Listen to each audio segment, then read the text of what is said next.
Okay, so it's just after 12:30, so I'm going to make a start. First of all, thank you for giving up your Tuesday evening to talk about perio, and welcome to today's webinar. It's titled A Young Dentist's Guide to Periodontal Practice.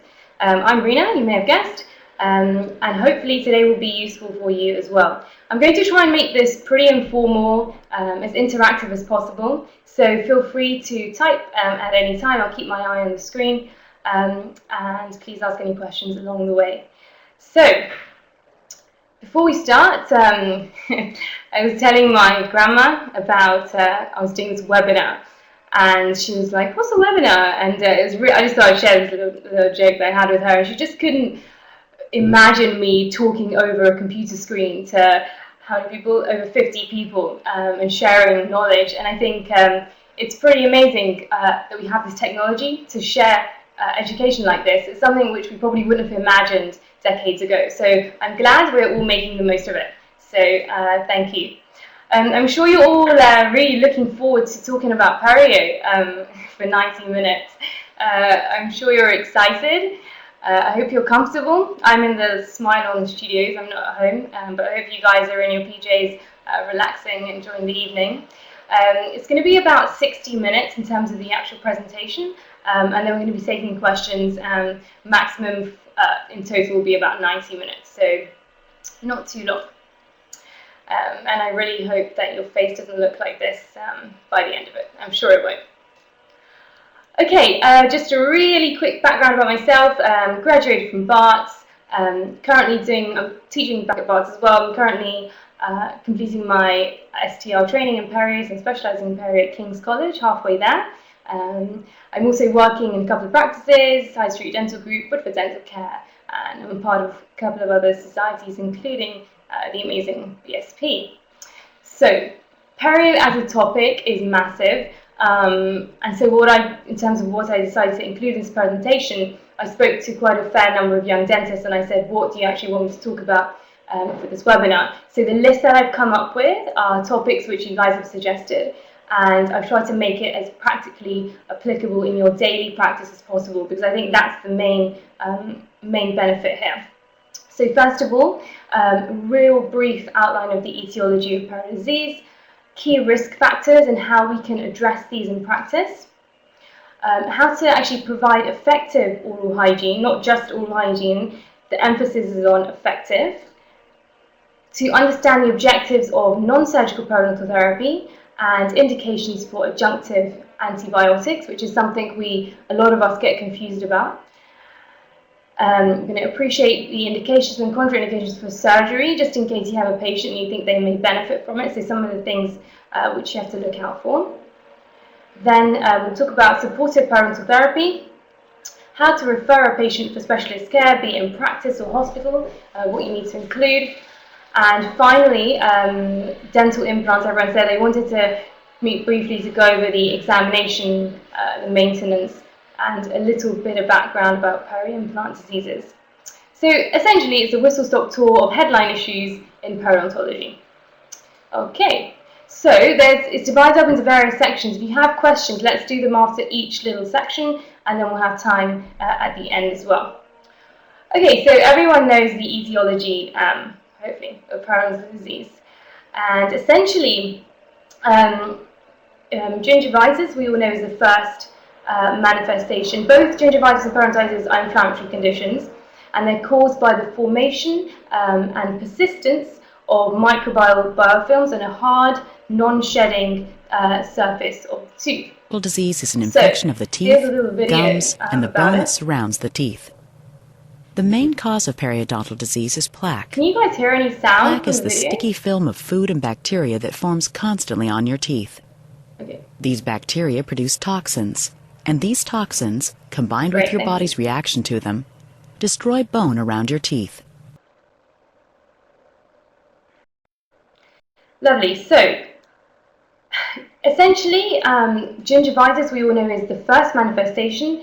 It's reversible. However, it can become chronic, and in some patients, not all of them, it can progress to periodontitis. And periodontitis itself we know is non-reversible tissue destruction, progressive loss of attachment, and eventually it may lead to tooth loss. So we can recognize, we've come to basically recognize over the years that a biofilm itself, okay, there seems to be some issues, no sound, okay.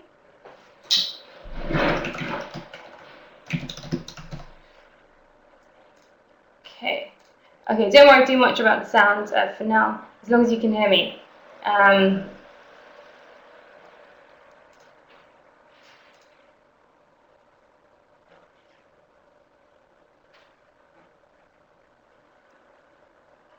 Okay, great. So we've come to recognize over the couple of years that a biofilm is important and a health-promoting biofilm is important in maintaining periodontal health. However, if this biofilm is not disrupted on a regular basis, it can become dysbiotic and pathogens begin to emerge. And these pathogens, they irritate the lining of the epithelium, they cause inflammation, you get loss of connective tissue, and then you get the transition from gingivitis to periodontitis. So that's the basic etiology. So it's all about really what happens between the host and the microbiome, and the interaction between it is most important. So periodontal disease really represents a complex interaction between these two factors. Over the years, you may have heard, especially in dental school, various plaque hypotheses which have been proposed, such as, for example, the non-specific plaque hypothesis, and that says that periodontal disease is due to bacterial accumulation irrespective of its composition. So if you have plaque and lots of it, you get periodontal disease. Whereas the specific plaque hypothesis is saying that there's one particular pathogen which is responsible for the actual disease and destruction. The ecological plaque hypothesis talks about including the environment in it, and the multiple plaque hypothesis talks about having keystone pathogens involved. Okay.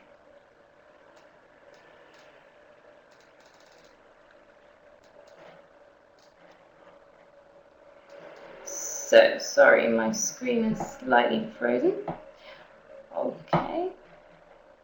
So, in terms of the host response, there's two factors at play. It's the innate immunity and the adaptive immunity. And they operate together to maintain health and prevent disease, but they can also cause damage if the balance isn't correct. And changes in the balance result in transition from health to disease. 80% of the tissue damage in periodontitis is caused by the host response, and I think that's quite important to remember when we come to addressing how we can actually influence this condition.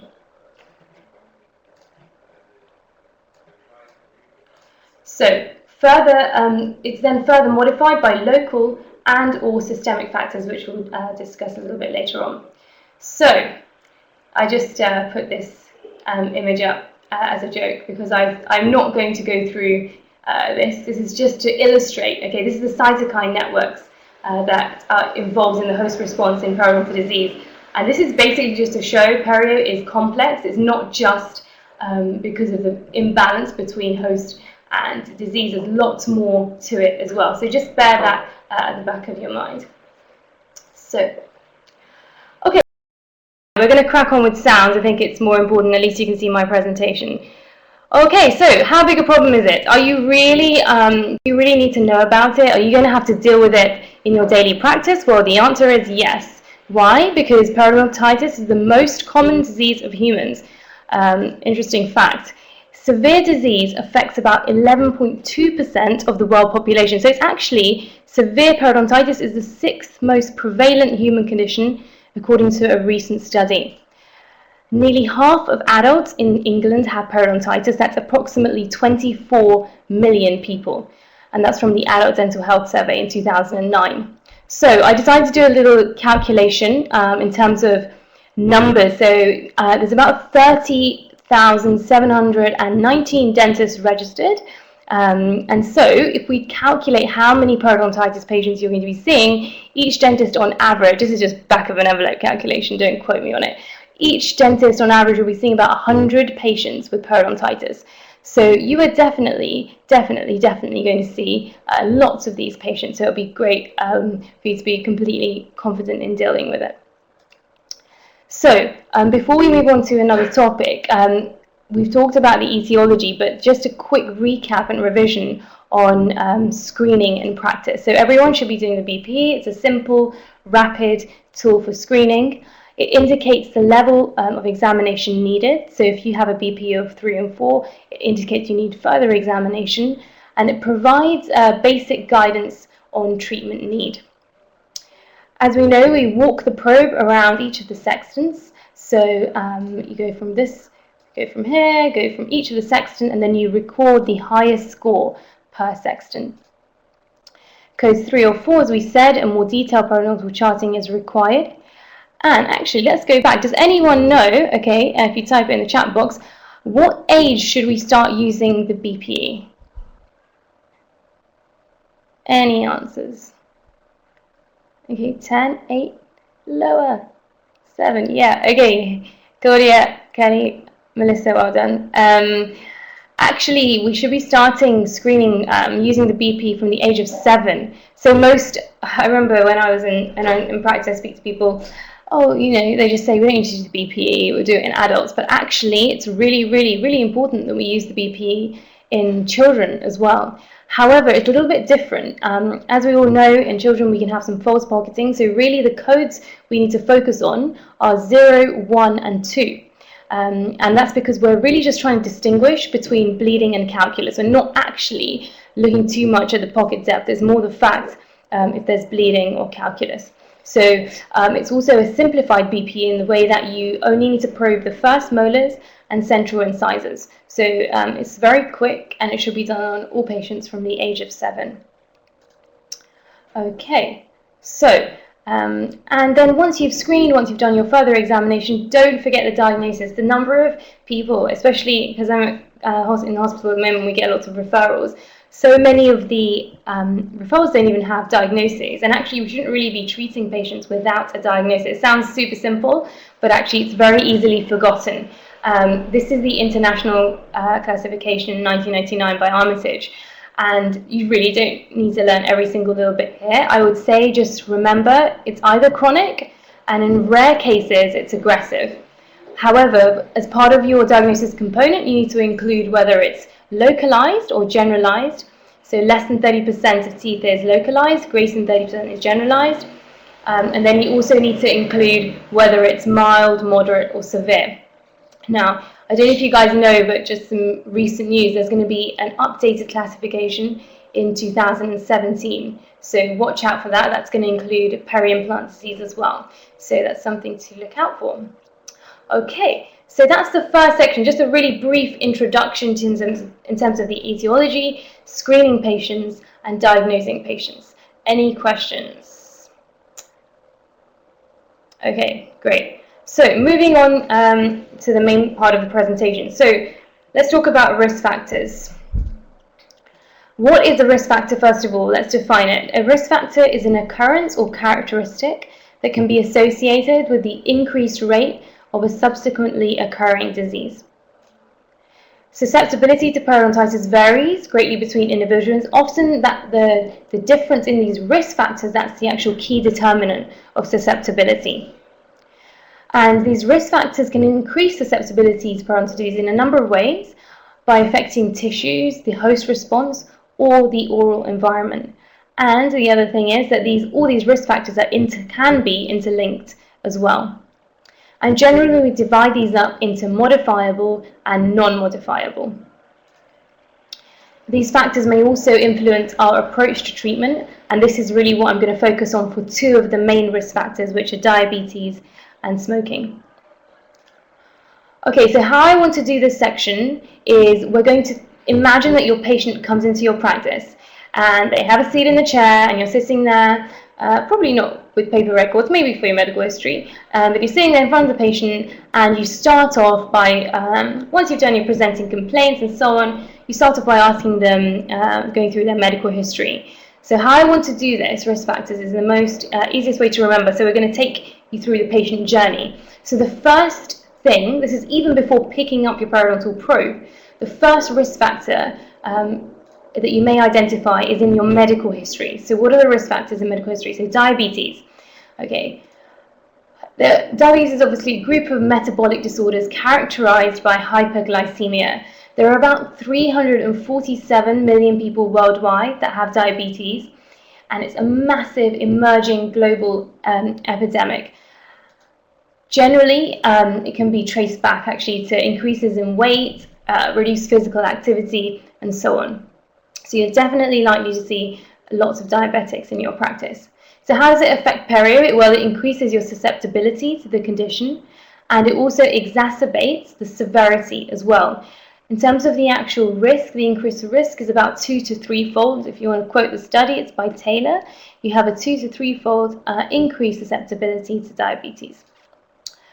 Now, generally, we say this is a modifiable risk factor. It can't be cured, however, it can be controlled. And if it's controlled, it's pretty much you're on the same risk as someone without diabetes. So in that way, we'd say it's a modifiable risk factor.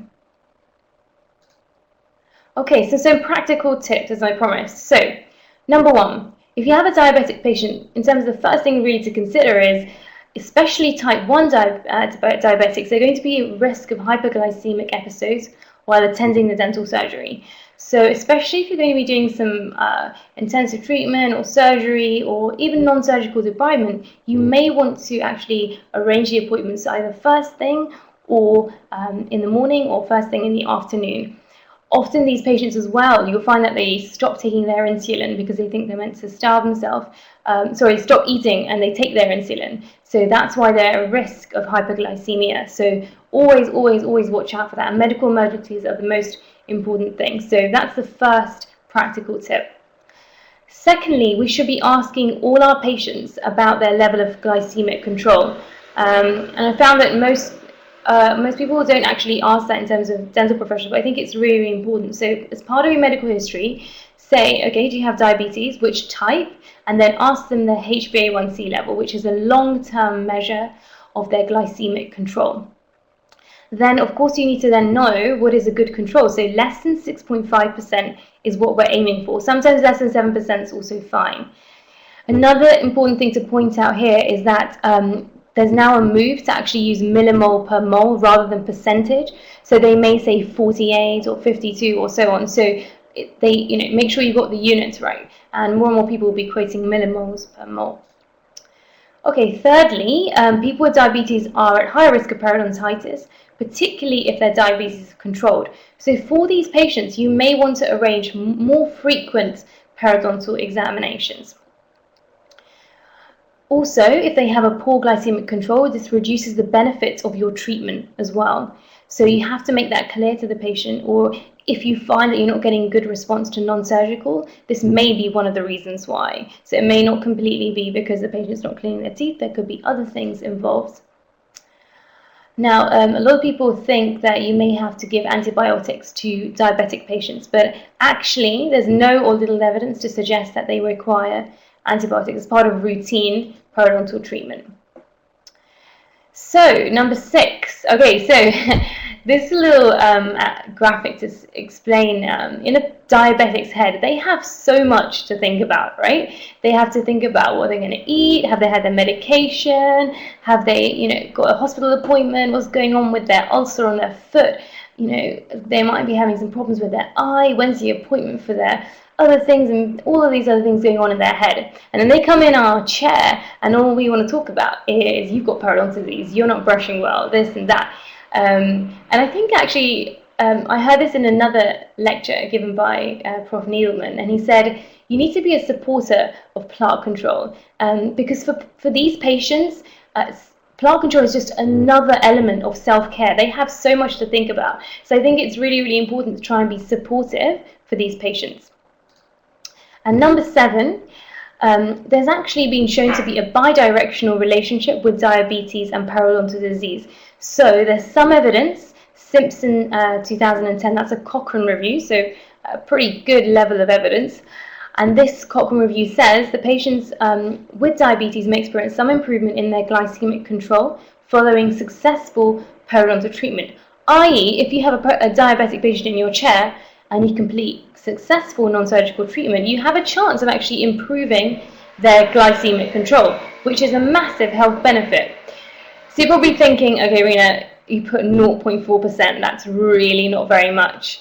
But actually, every 1% reduction in HbA1c reduces microvascular complications by 37%, 21% of diabetic-related deaths are reduced, and 14% of MIs are reduced.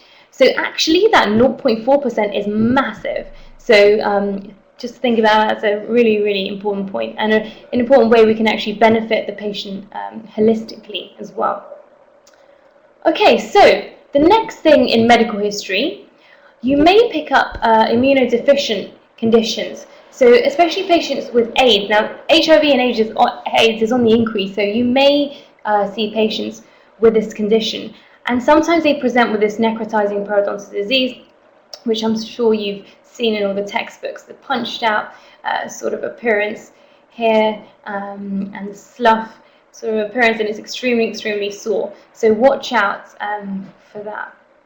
However, something to bear in mind, according to Chappell and Hamburger, is that really due to the improved control of immunosuppression with the antiretroviral therapy, the drugs nowadays are amazing, you actually don't see such severe manifestations. So my point here is, even if you see something not quite right in an individual who has all the other risk factors, you may just want to get them referred.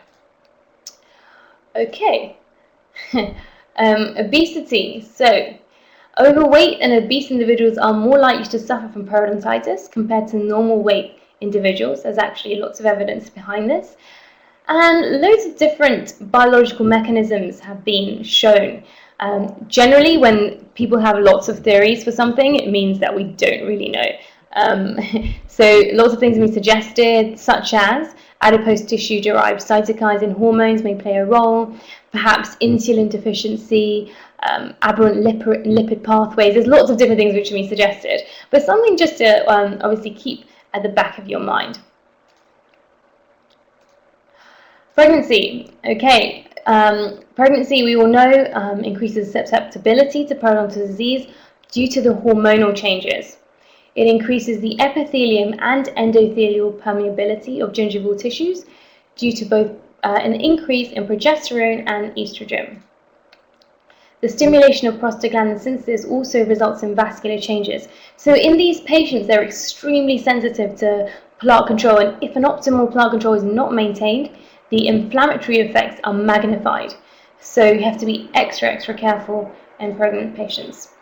Generally, in pregnancy, you can get two types of changes. You can either get edematous changes, or you can get proliferative changes. So if you, for example, we all know about the pregnancy epulis, that's a proliferative change. You can also get edematous changes, generally just chronic inflammation.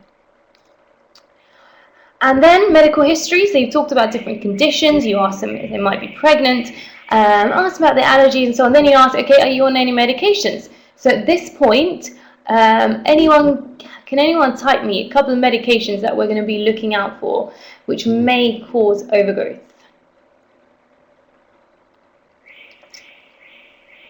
So there are a number of medications, great, amazing, okay, so a number of medications which may induce gingival overgrowth, and what this means is it makes it really difficult to maintain plaque control. So you've got, I think, all of them pretty much. You're looking out for phenytoin, so in epileptic patients, looking out for cyclosporin, and also nifedipine. Okay. Generally, this overgrowth classically begins in the interdental papilla region. So you'll normally find it interdentally. It may start off quite small, and slowly you'll notice it getting bigger if the plaque control isn't so good. So watch out for these. Menopause, yes, maybe because of the hormonal changes, but really the amount of hormonal changes, it's more so in pregnancy, I assume, for your question. So there's not so many studies about menopause, but it's actually more so pregnancy, because there's a short-term change in hormones, and it's quite a significant change as well. Okay, so genetics. So we've done medical history. We're now moving on to family history. So genetics. Twin studies have suggested that 50% of susceptibility to periodontitis is due to host genetic factors, and that study was by Michalowicz in 2000. Particularly, this is relevant to the aggressive forms of the disease. And one thing I just wanted to bring up here was the reliability of the family history. So many people ask their patients, okay, so anyone in your family with periodontal disease? And they may say, yes, my mother lost all her teeth when she was young. But take this with a pinch of salt. This is really, really important, because often we just think, okay, family history, yep, ticked it off. But the main thing here is most people, especially the generation above us, may have had their teeth taken out for other reasons other than periodontitis. So you could ask, were your teeth taken out due to periodontitis? They probably won't know. So take this with a pinch of salt. One thing which might be useful to ask for is about loose teeth. And there's a study by Eke, 2013, which says that loose teeth is actually a sensitive measure of periodontitis. And by sensitivity, I mean it's able to detect the condition when it's there. So if your patient says, yes, my brother or my sister or my mother had extremely loose teeth and they fell out, that they probably did have periodontitis. So loose teeth is a good question to ask, but take family history with a pinch of salt. Okay, of course, now moving on to smoking. So we've done medical history, family history, and now we're moving on to smoking. Social history. So smoking is your first question. And in fact, this is probably the most important modifiable risk factor in periodontitis. There's approximately 10 million people smoking in Great Britain. The smoking rate has reduced over the last few years, but there's still a significant number of people smoking. Smoking increases your susceptibility to periodontitis, and it negatively impacts on periodontal health. So you're more likely to get periodontitis, and you're more likely to get severe periodontitis. It's dose dependent, and by that I mean if you have 5 cigarettes, or if you have 10 cigarettes, if you have 50 cigarettes, it makes a big, big difference. And actually there's lots of studies to suggest that there's a correlation between pack years and amount of periodontal destruction. There's also been shown to have poorer success rates in surgery as well as non-surgical therapy. So we need to warn our patients about this as well. And if you're finding that you're not getting good response, it's probably down to smoking. So in terms of actually poorer success rates, you're going to get less pocket depth reduction. And there's been a good study recently by Needleman in 2007, definitely worth reading. Also, say, okay, you've got your patient stable, you also need to then bear in mind that they're going to get greater disease recurrence or continued attachment or bone loss during maintenance. So not only you're less likely to treat the condition, but once you've got them stable, they're going to probably get recurrent disease. Okay, so some practical tips here for your smokers is really important. Smoking cessation is essential. For every single patient, you need to give them smoking cessation advice. According to the recent European workshop, they've said that the minimum that we need to give to all our patients is something called AAR, which is ask, advise, and refer.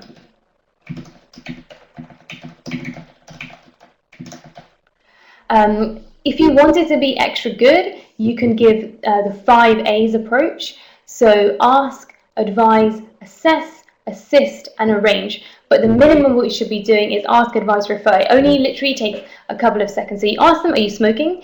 You advise them, as a health professional, it's my duty to say it's not great for your general health, but also it's not great for your gums. And ask them, are you considering smoking cessation? If they are, then of course you can refer them on for help.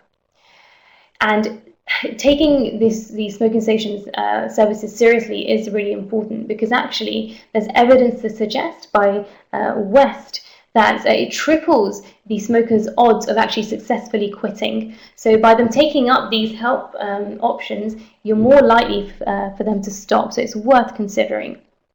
Now, a lot of my patients actually say, you know what, I used to have 15 cigarettes, now I only have 13. So surely, come on, like that's so much better. Or even, fine, I used to smoke 10 cigarettes and now I'm smoking 5. Surely that's amazing, right?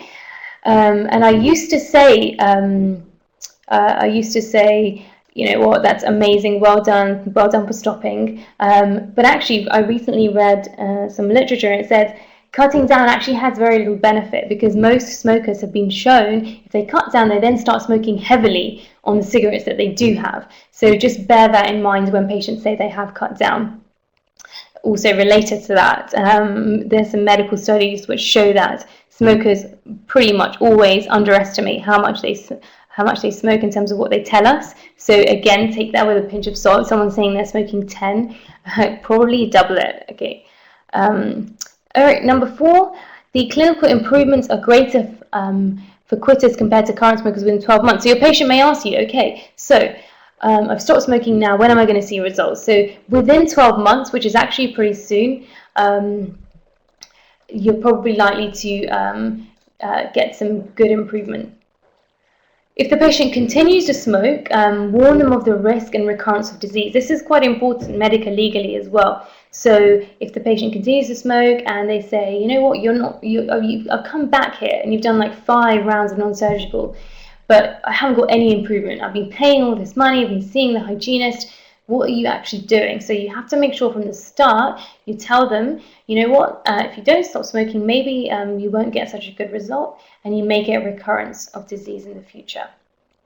Usually we avoid periodontal surgery, but on some very rare occasions we do it. For certain surgeries like regeneration and so on, smoking is definitely a no-no. Okay, e-cigarettes. I thought I'd put this in because if not, definitely someone would ask about it. So these are becoming extremely, extremely popular. There's about 2 million users that were shown to use e-cigarettes in 2014, and that's a lot of people. I don't know how much you know about it, but just a quick background. An e-cigarette consists of a lithium battery, an atomizer, and a fluid-filled cartridge. The liquid actually evaporates when heated by activating the battery part of the device that delivers electric current to the resistance. And activation occurs when you're drawing on the device, or you can use a switch as well, and that's termed vaping. So it's not technically smoking, it's vaping. And according to the WHO, the safety of e-cigarettes has not been scientifically demonstrated, and the potential risks they pose for health of users remains undetermined. This, okay, is extremely, extremely important. This is very, very important. I did a little quick bit of research, and I was just speaking to a few dentists. What do you say to your patient when they say they're smoking e-cigarettes? Or normally what happens, your patient comes in and you say, do you smoke? They say, no, I don't smoke. And then they say, oh, but by the way, I use those, those e-cigarettes. And actually that is sort of smoking, so that should be part of your social history. And we shouldn't really be saying that's fine, because actually we don't know. We haven't got any evidence to say that they're safer than smoking. We would assume they are because they don't have the tobacco and so on in them, but there's so much more in them and we just don't know right now. So actually that our advice is we don't know, but the best thing really to do is to completely quit rather than using them. Stress. So also part of the social history, I generally ask, shisha is even worse. Have a look online and some stats if you email me after, I can send you, but shisha is awful. Can't remember the exact statistics, but it's worth about, a good amount of cigarettes. So shisha, again, that's a great point, Jessica, and you should be asking about shisha as well. Anyway, stress is also an important part of the social history. Generally, how I bring this in, I just say, okay, what's your occupation? And then I generally say, what are your stress levels like? Because stress has been suggested as a risk factor for periodontitis by a number of studies. Again, we don't really know the mechanisms. It's not very well understood. Perhaps it's changes in the immune system. People have shown there's an increase in IL-6. There's been studies on rats which show these poor rats depression was induced in these little rats, and it showed that it caused attachment loss, and when they were given an antidepressant, it attenuated it. So there's stress, depression, all of that together, there's some evidence behind it. Other people like Croucher have said that it may be due to the fact that it's a change in oral hygiene regime. So if you're stressed out, you're probably not going to be worried about having optimal oral hygiene and attending for regular appointments. So that's another way of looking at it. Moving on to the dental history. Sorry, Fennec, just to answer your question, I don't know about passive smoking with e-smokers. I guess it's probably negligible, but you never know, actually. There's no studies on it at the moment. There's no evidence at all. So that's something which needs to be looked at. Okay, diet, nutrition. This is your dental history now. It's important that we ask our patients if they have a general good intake of fruit and veg, because nutritional difficulties may exacerbate gingival response to plaque. By modifying the severity and the extent of disease by affecting, again, the host response and your potential for repair. And generally, the main ones that we talk about are vitamin C, so scurvy. We don't generally see it in this country, but something to bear in mind. And vitamin D, that can affect your bone and calcium metabolism and cytokine expression. So all these things, again, that's why I did the etiology at the start. It's affecting the host response. So something to bear in mind.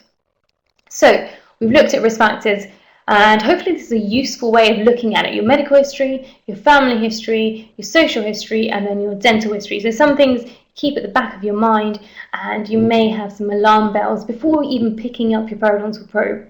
And later on, you can then use these risk factors to try and actually, if you have got periodontitis, you can address them to try and cut the risk. And we've spoken about that in the most practical way possible.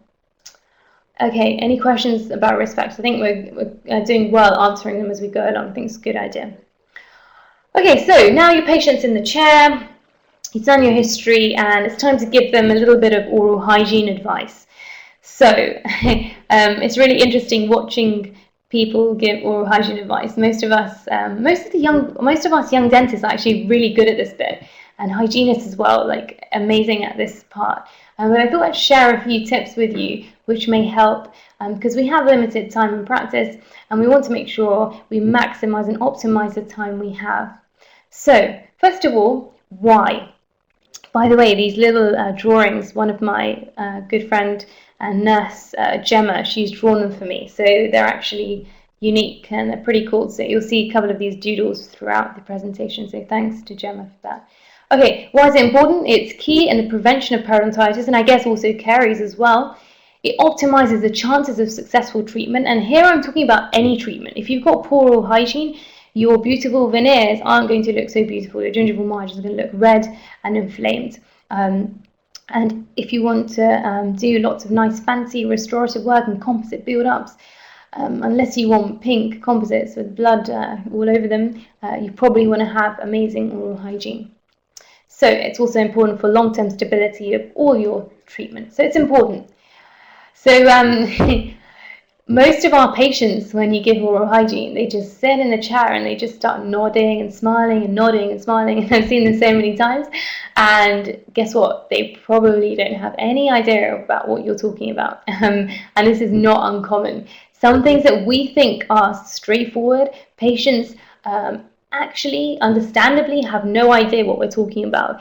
For them, it's mouth and it's teeth and maybe gums. But apart from that, it's very difficult to actually understand the oral anatomy, the spatial sense. So when you start talking about pockets and 45 degrees to the gingival margin, they probably won't know what you're talking about. So the first tip is orientate your patients. This is so important with anything you do. Right? So put yourself in their position and try and orientate them. These are the teeth. These are your top teeth. These are your bottom teeth.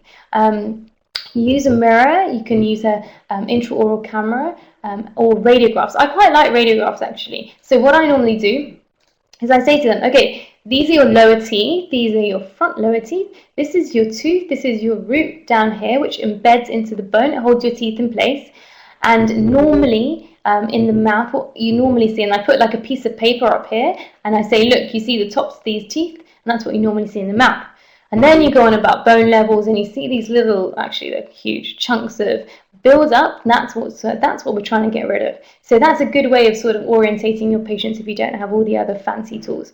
So number one, orientate. Number two, disclose. Okay, this is very powerful. We used to do it all the time in dental school. I think we should still be doing it in practice. You can use a tablet or solution.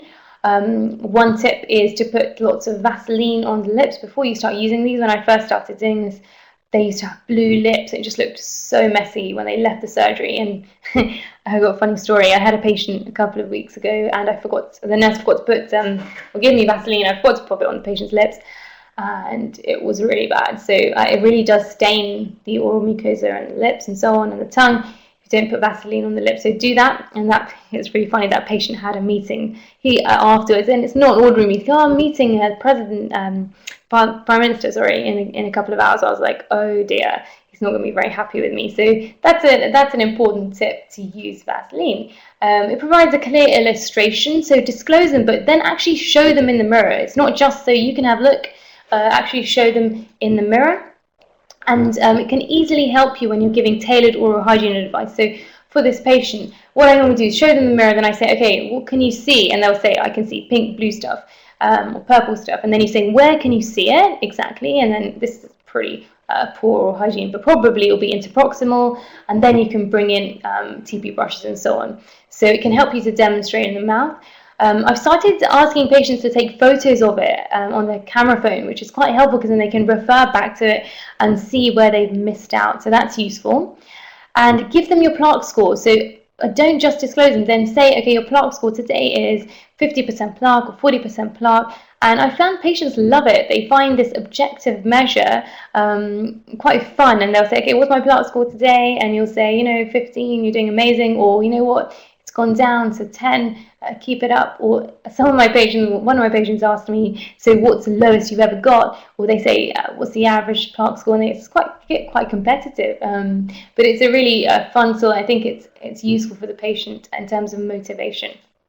Number 3, demonstrate intraorally. Sometimes there's so many tools that we give the patients to use, and the least we can actually do is actually show them in their mouth how to use it.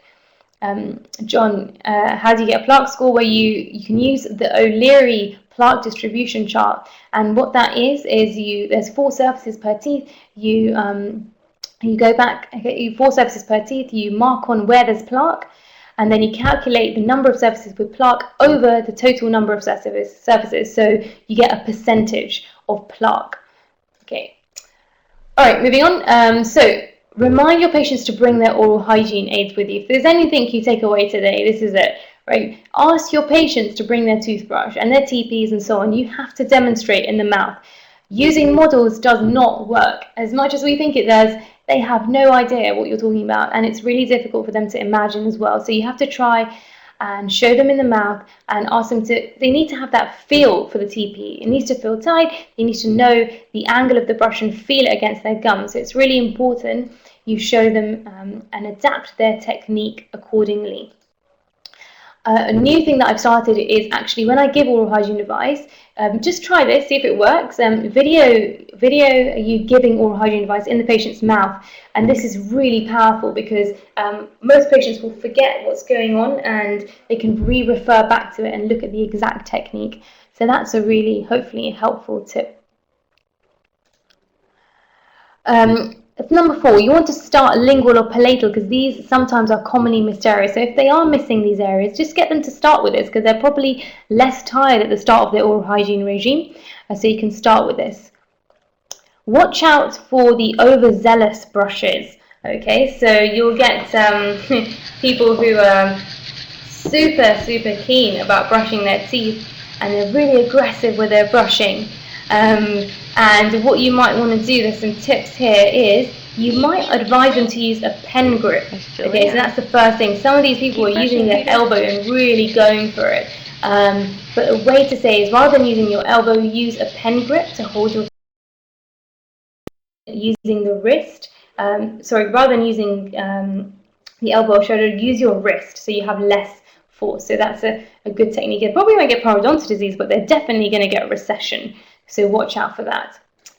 Number 6, promote power brushes. So power brushes provide a small but statistically significant greater reduction in plaque and gingivitis than manual brushes. And This is recent evidence from the European workshop. There's a little picture here. I was lucky enough to go to this workshop in Spain last year, and I definitely advise you to read the latest guidelines.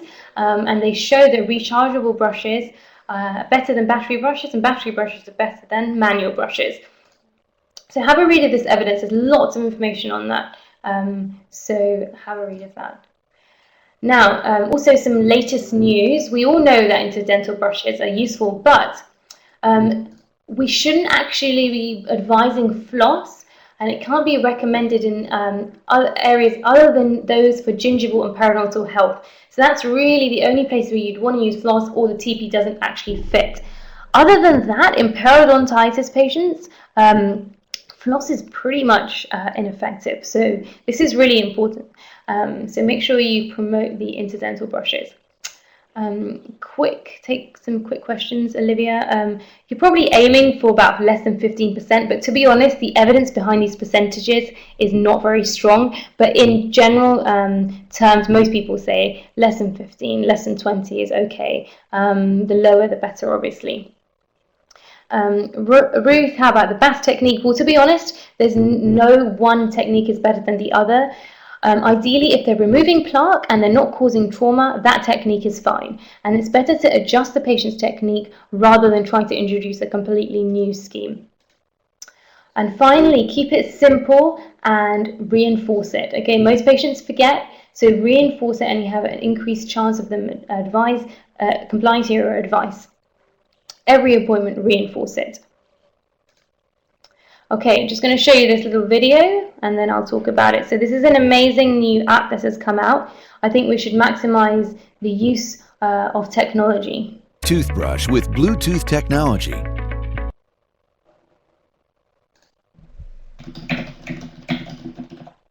That synchronizes with the Oral-B app.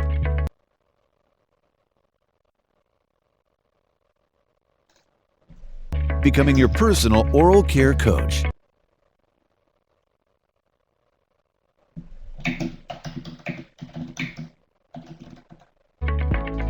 With two-way connectivity,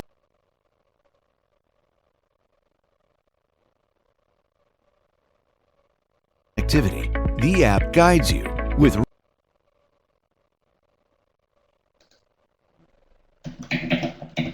real-time feedback to brush all areas of your mouth evenly for the 2 minutes recommended by dentists. Fine. I'm just going to talk through this because there should be volume, but again, some issues. So this is a new Oral-B toothbrush app, and it's great because it uses Bluetooth connectivity and it synchronizes with the Oral-B app, which you can download. And it's basically like a personal oral care coach. I try to promote this in probably my younger patients. So our sort of generation, I generally say, download this app. It's great. It gives you real-time feedback. It makes sure that you're brushing all the areas sort of evenly, so it monitors that. There's lots of little sensors which tell you if you're brushing too hard.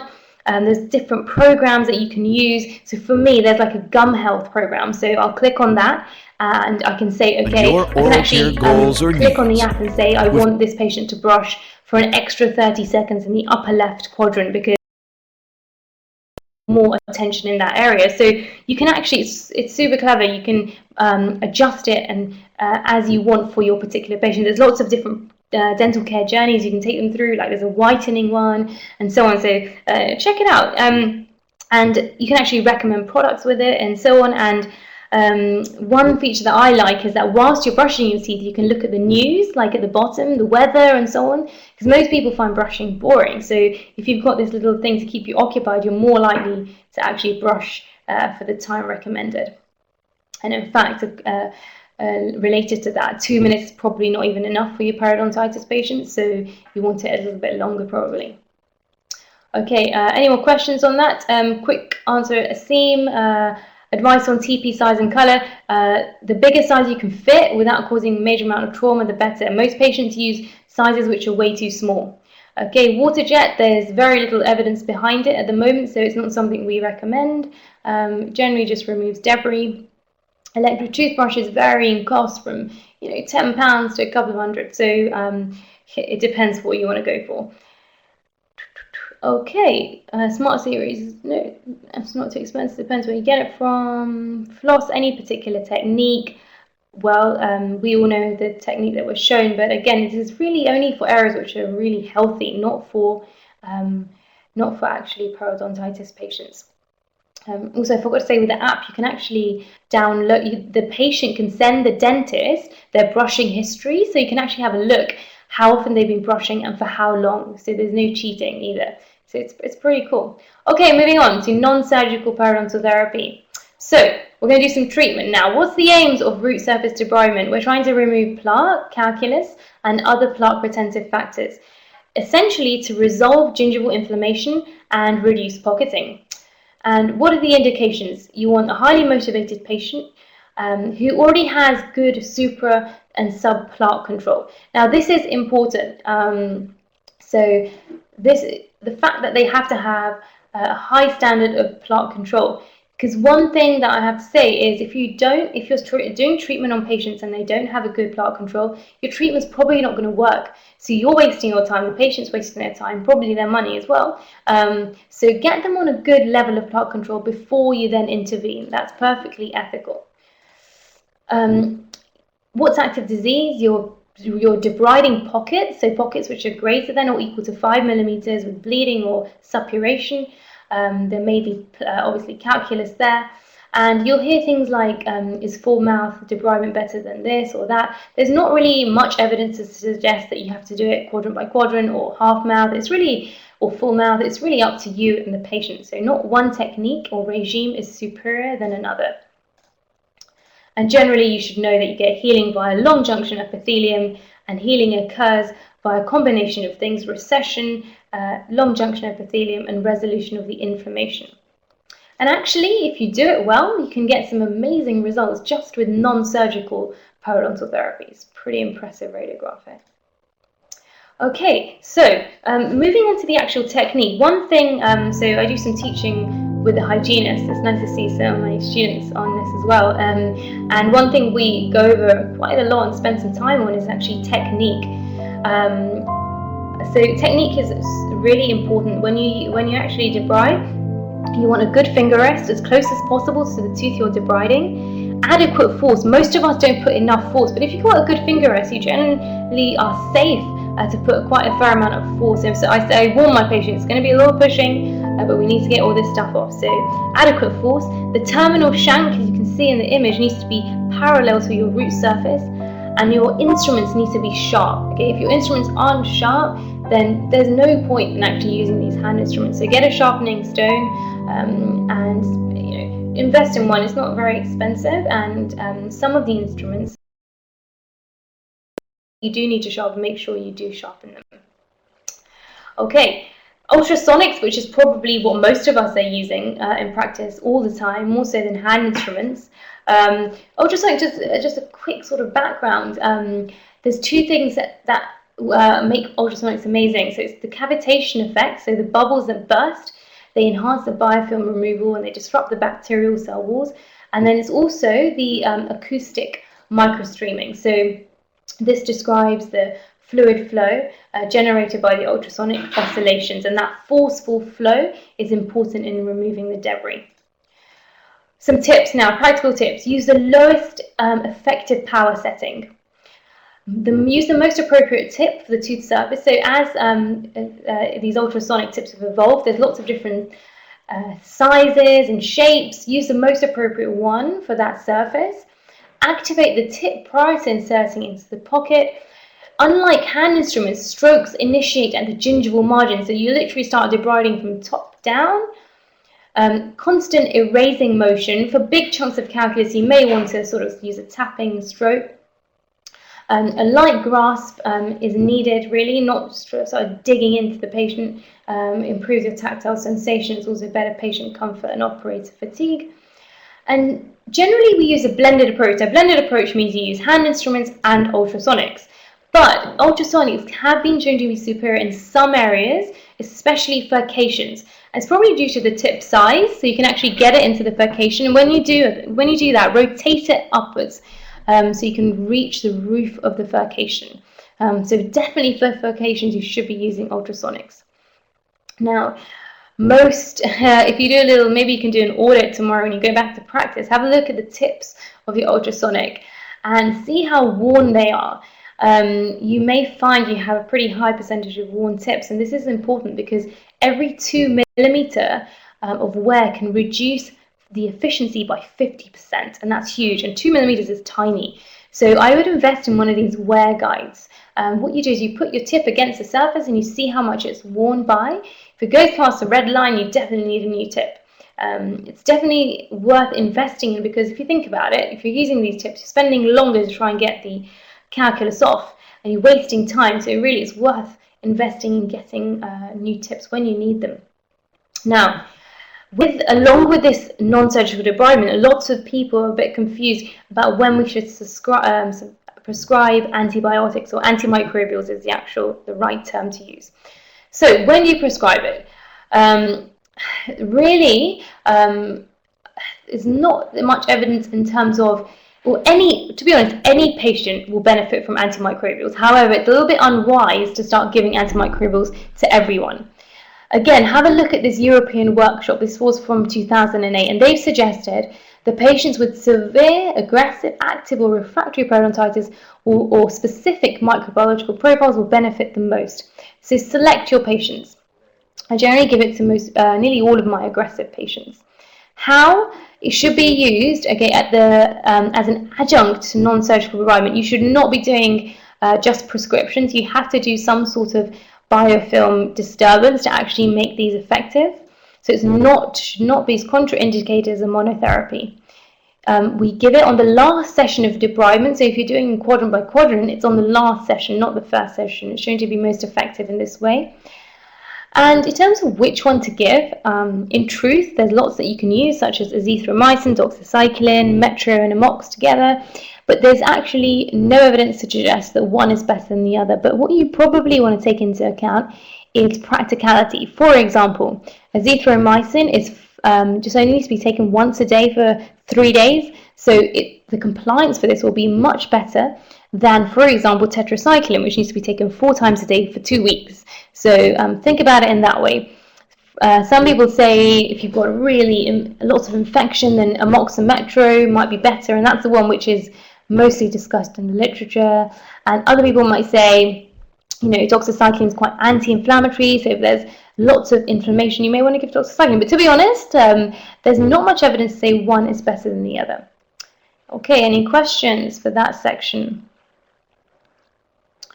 Okay, great. So, moving on to surgical therapy. Now, really the only thing I wanted to highlight here was, the only thing just is, when you have a patient, and we just be able to identify, could this patient benefit from surgery? That's it. You may be doing some localized surgery, maybe not, but mainly we need to identify patients who will benefit from it. So you can either do it yourself or you refer it if appropriate.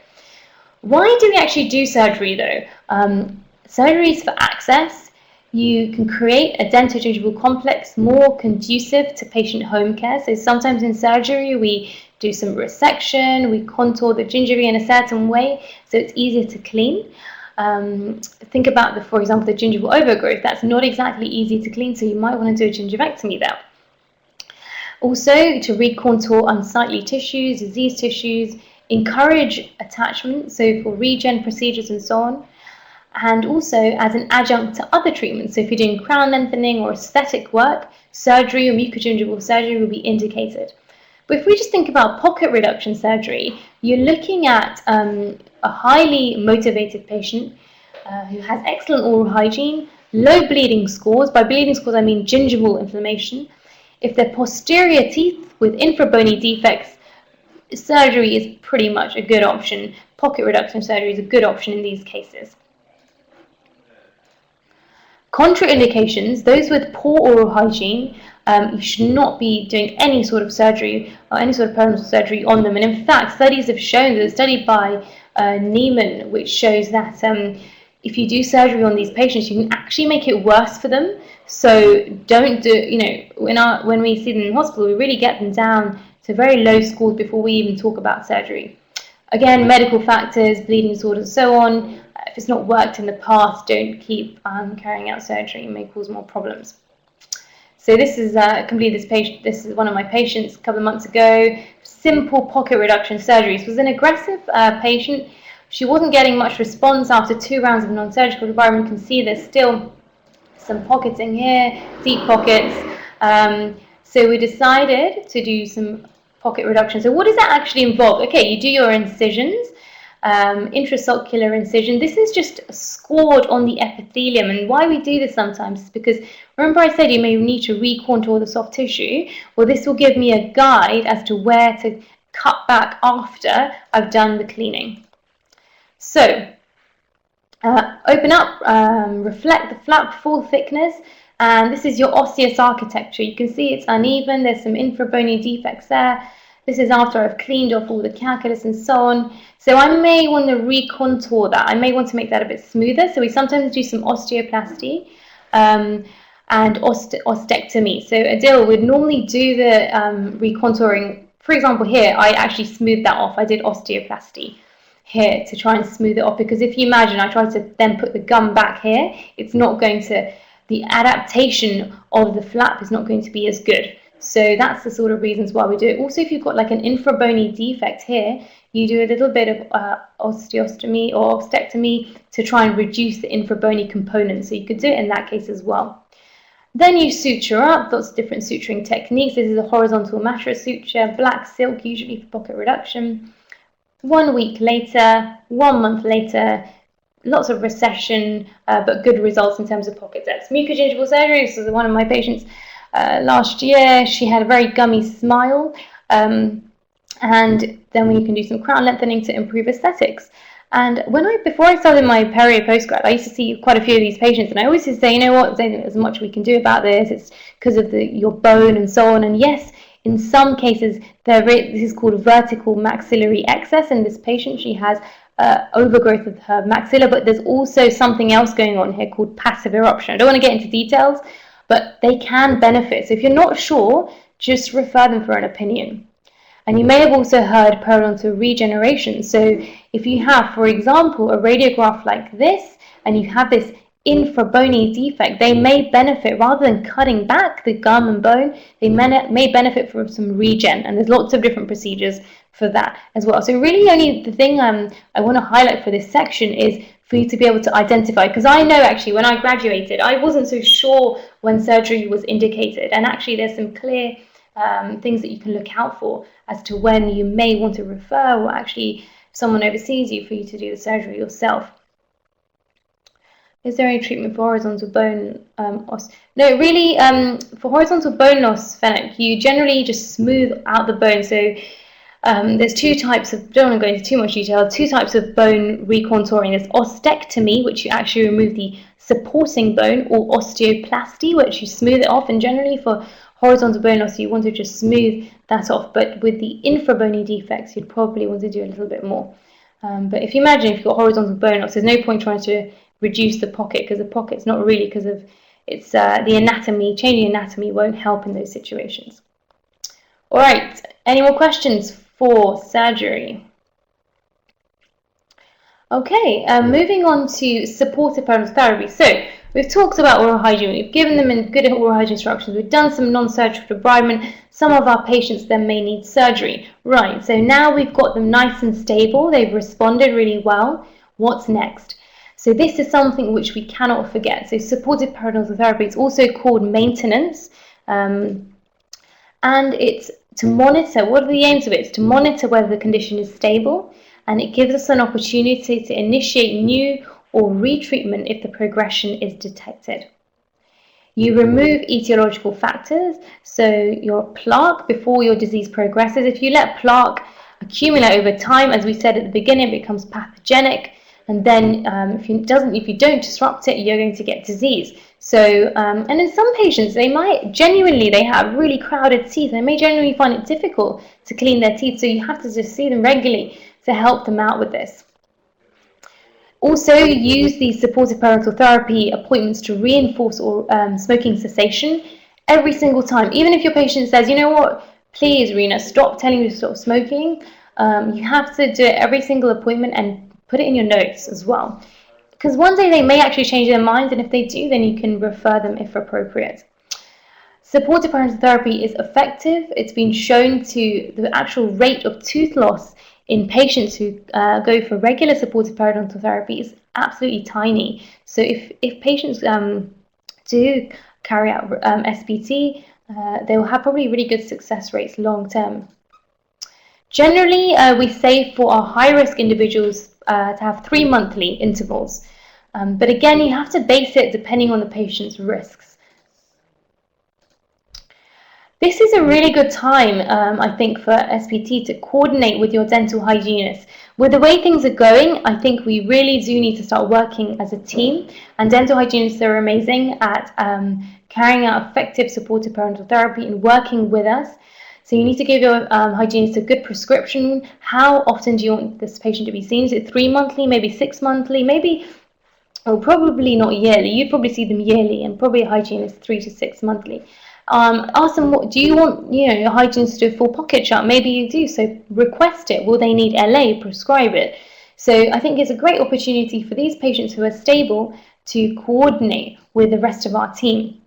Now, I don't know if you guys have seen these new tools which have come out. It's called the Periodontal Risk Assessment Tool. There's other ones called Previsor. Have a look online. It's pretty clever, and what it does is it uses these are various risks which increase patients' chances of progression, or puts them in a high risk category. So bleeding or probing, deep pockets, they've had loads of tooth loss and bone loss for their age, if there's smoking, if they've got genetic factors involved, diabetes and so on. What you do is you chart it, well, it does it automatically on the computer, but you pop in some numbers and so on, and it makes this web. And the wider this shaded area, the higher they are in terms of risk. And it's useful in terms of when you're looking long term. Okay, do I see them 3 months? Do I see them 6 months? Do I see them yearly? This patient's going to be seen 3 months because they have a fairly big shaded area. And this is quite useful. I use it for some of my patients, and for some of them it's a nice tool just for motivation. It's a little gadget you can add on to your appointments as well. So I would check that out. It's pretty cool.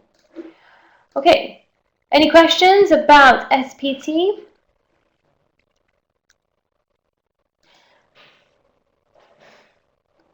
The name, okay, is PRA, Periodontal Risk Assessment, and there's another one called Previsor. Okay, so Previsor and PRA, look them up. I don't think there's an app, Brenda, but maybe that's something to look into. There's on the European workshop, there's a study, the person who quoted, Lang 2015, they've said that there's so many different risk assessment tools. They actually, in the European workshop guidelines, the 11th European workshop, so the one I spoke about earlier, they analysed all the different tools, and one has not been shown to be better than the other. And actually, we don't really have much evidence in terms of how effective they are in terms of improving treatment outcomes in rates of tooth loss. But I think they are a useful tool in terms of stratifying your patients into higher risk, medium or low risk, and trying to help in terms of your management in recall intervals. So I definitely think it's a developing area. You probably know there's so many tools for caries risk assessment, and we all seem to know lots about that. So this is another developing area. Okay, moving on to referrals. So sometimes, okay, we've done all this treatment. Some patients may not really respond, and we may not be able to put them on SPT so easily. So we may have to refer some patients. There'll be cases you feel uncomfortable in managing alone, either due to the extent of the disease or the complexity. And it's down to you, and it's your responsibility as a health professional to actually refer these patients if it's appropriate, because their care is in your hands. And I didn't want to talk about medical legal tonight. I wanted to keep it nice and light. But just one thing is the patients actually find it's obviously easier to allege after the event that they would have preferred a referral for specialist care. So, you're seeing these patients for years and years in practice, either as a dentist or a hygienist, and then they say, hold on a minute, I have to lose this upper 6. And you're like, or this upper 1 even. And you say, yeah, and then it didn't suddenly just happen, did it? And it's very difficult at that point you could probably say, yes, well, I tried to treat it and it didn't respond. But they may say, well, you know, maybe I should have seen a specialist. Why didn't you refer me? And then you get into a little bit of trouble. So if you're unsure, refer and minimize your delay always. So the British Society of Periodontology have created guidelines for referral, definitely worth looking at. It gives you, probably print them out, put them in your surgery, something to refer to if you're confused as to when to refer. Now, I'm not going to go through all of this. This webinar will be available afterwards, or you can take a quick photo of this or have a look online. But they divide it up. How they do it is they divide it up into complexities. You have 3 complexities. Number 1, you can see in general practice.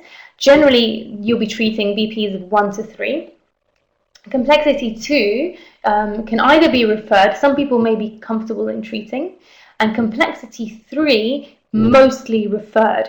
And then they have these various factors that are involved. So for example, okay, let's just do a quick example. If I have a patient who has a BP score of 4 in 1 sextant, and they've been not really responsive to good treatment, refer, okay? Or if you have a patient who has diabetes and 1-4 in a BP sextant, these guys should be referred. So it's just to give you an idea of when to refer. Also, they have these modifying factors, and each of these modifying factors increases your complexity by 1. And what that means is if you're on complexity 2, for example, so you have a BP score of 4 in sextant, but then you have 1 more complexity, or even if you have a BP score of 3 in 1 sextant, and then you have someone who's a smoker, even 10 cigarettes a day, that may actually be someone to refer. It may or may not. So just have a read of those. I think they're quite useful. So lots of people have asked me to talk about this. What to include in a referral? Lots of people say, you know, my referral was rejected by this hospital, that hospital, or I'm referring to this practitioner, but I don't know what to include. There's a good pro forma on the BSP website as well, which you can either fill in, or I picked up the basic points.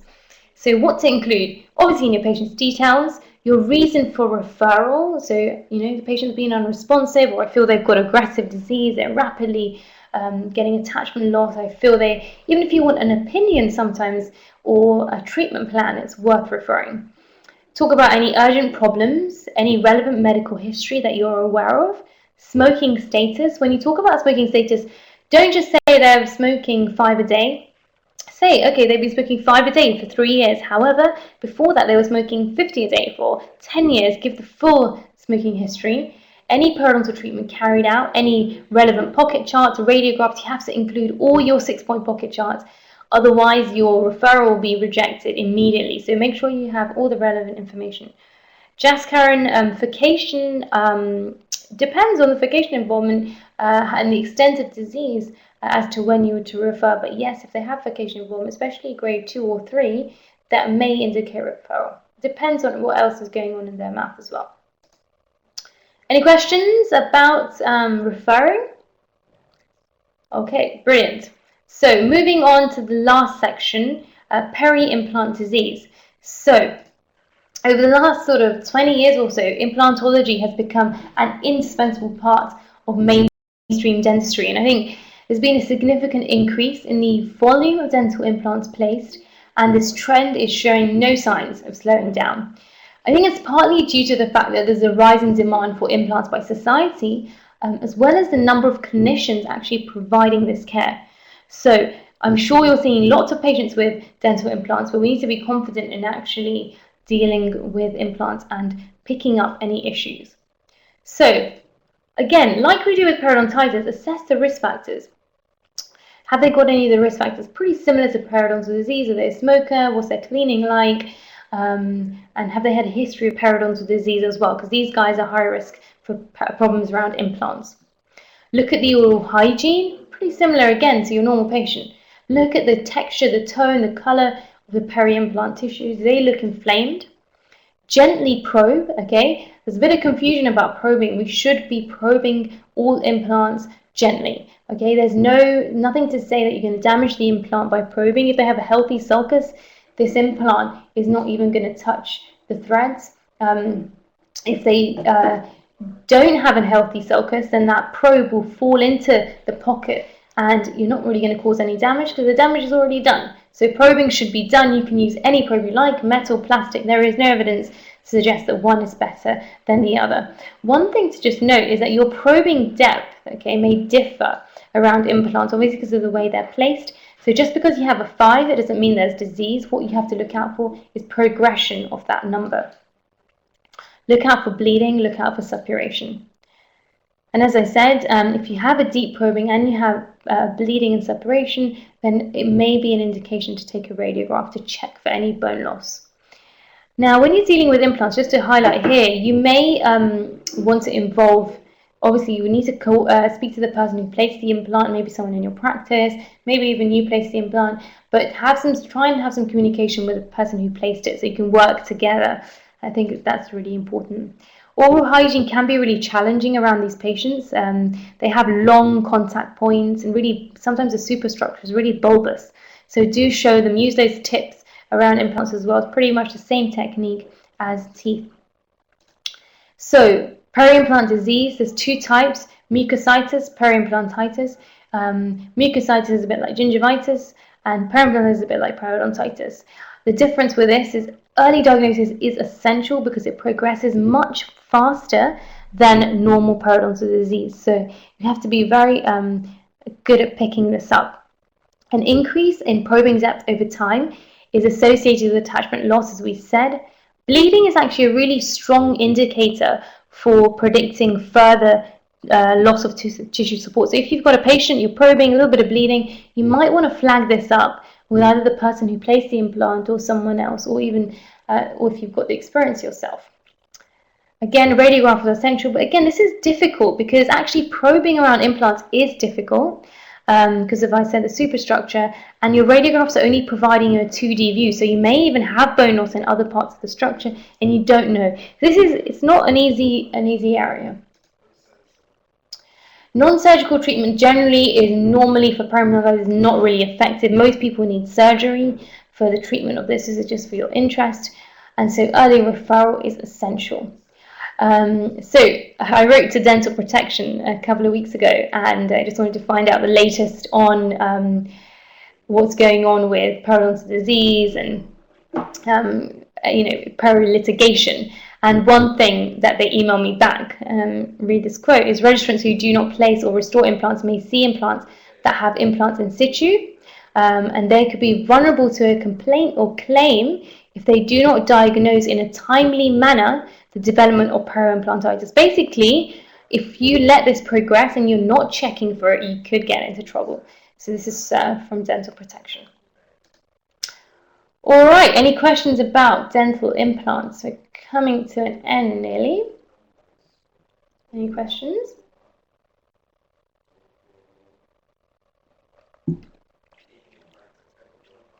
BP and implants. Adil, I actually asked my, I'm doing my own consent, I'm halfway through, so I asked my supervisor, what do you think about BP and implants? I guess you could use it, but with a pinch of salt, because again, the probing depths aren't really accurate. Personally, I think that we should just be probing it like a 6-point pocket chart around that particular implant. So not to really rely on the BPE for screening for implant disease. I don't know, there's not anything out there to suggest what the guidelines are, but that's personal sort of choice. Any more questions about implants before we draw to an end?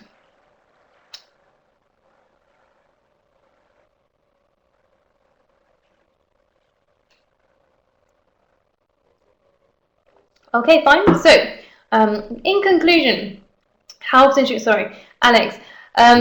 we be performing a 6-point pocket chart? Well, again, this is dependent on your risk of your patient. If you're seeing someone for maintenance, so SPT, and they're a high risk, you may want to do a pocket chart every 3 months. If they're low risk, you may want to do it maybe yearly. If obviously once you've done treatment, for non-surgical therapy, you normally wait 8 weeks after you've done the non-surgical to redo the pocket chart. And you definitely need a baseline, of course. If you're doing surgery, we generally wait 12 weeks for normal pocket reduction surgery, and for periodontal regeneration, it can be up to 6 months actually before we probe. So, some concluding key messages. It's the interaction between the microbes and the host response that determines disease. And there's risk factors, systemic risk factors that can impact on whether the type of disease they get, the extent of disease they get, and we should be focusing our efforts on modifiable risk factors to make them as favorable as possible. Provide effective oral hygiene, and this is imperative for our daily practice. Use those few tips. It doesn't actually take very long, but if you're using these tools, hopefully it can help you guys and your patients. Non-surgical periotherapy can, if done well, it can be extremely successful. And in fact, most of my patients just respond to non-surgery. Surgery is rare for reducing pockets. It's only in certain patients we actually end up doing surgery. Systemic antimicrobials should be used as adjuncts to non-surgical debridement and in specific cases, so be selective. Surgical periodontotherapy is normally seen as a final stage, as we said, but oral hygiene has to be optimal. Supportive periodontal therapy, once your patient is stable, is effective, it's integral to your care, and to be honest, without SPT, some people say, really, is there much point in doing the actual treatment, especially surgery? So without SPT, you really need to try and integrate it with our treatment plans. The BSP provides referral guidelines for specialist care, definitely worth looking at. And probing implants is safe. It's important as early diagnosis of periodontitis. It's up to us guys in practice, in general practice, we need to be picking up these patients. So please do probe. Nearly done. Okay, any questions, by the way, before I do the last minute? I think it's been great answering questions as we go along, actually. It makes more sense. Okay, brilliant. So, I hope you found that useful. I hope you found some of that stuff useful for your practice. Something you can go back tomorrow and implement some of these things. A little bit of perio news just to finish off. So, I don't know if you're a member of the BSP, but it's a fantastic society to join.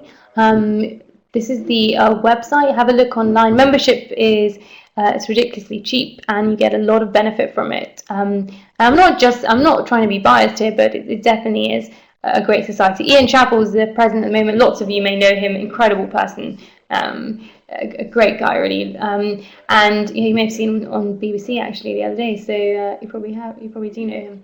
But BSP is definitely something worth thinking about. You may have been to Europerio. So actually, part of the BSP, we've recently established something called the Early Career Group, which is aimed at young dentists, hygienists, basically us guys. And if you're interested in this, you have to be a member of the BSP, but this is sort of a subgroup of the BSP. We're doing lots of exciting things coming up. Perio is becoming huge. It's becoming important. Well, it's always been important, but it's becoming popular, especially with a new contract and other things. So it would be great if you want to join the ECG.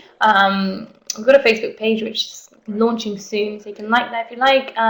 But Praveen, who's our secretary, if you drop him an email if you want to find out a little bit more about that, and I'm sure he can help. And just to, like our page. And just to finish off, any final questions? I just want to say thank you, really. I can't believe there's 65, there were 75 at some point, people here giving up their evening to talk about perio. It makes me smile a lot. Hopefully it's been quite light but useful. I didn't want to go into too much science, but I just wanted to share some of the things that some of my tutors have taught me over the last year or two and things that have worked for me. So hopefully it's been helpful. I'll give it a minute if there's any questions. Some of this stuff, I have more details on my website in terms of articles, for example, ultrasonics, peri-implant disease, etc., etc. So all the little subtopics, you can probably find some more details on it online. And if you want to connect, tweet, follow me on social media. Okay, I'm going to give it a minute. I promised I'd finish at 9, so pretty much bang on. I really do apologize on behalf of Smile for the technical issues, but hopefully my slides kept you occupied, and maybe we can do another webinar at some point. Okay, brilliant. Hope everyone had a good evening, and hopefully see you again soon. Have a great week, and any more questions, just drop me an email via the website. Thank you, and good night.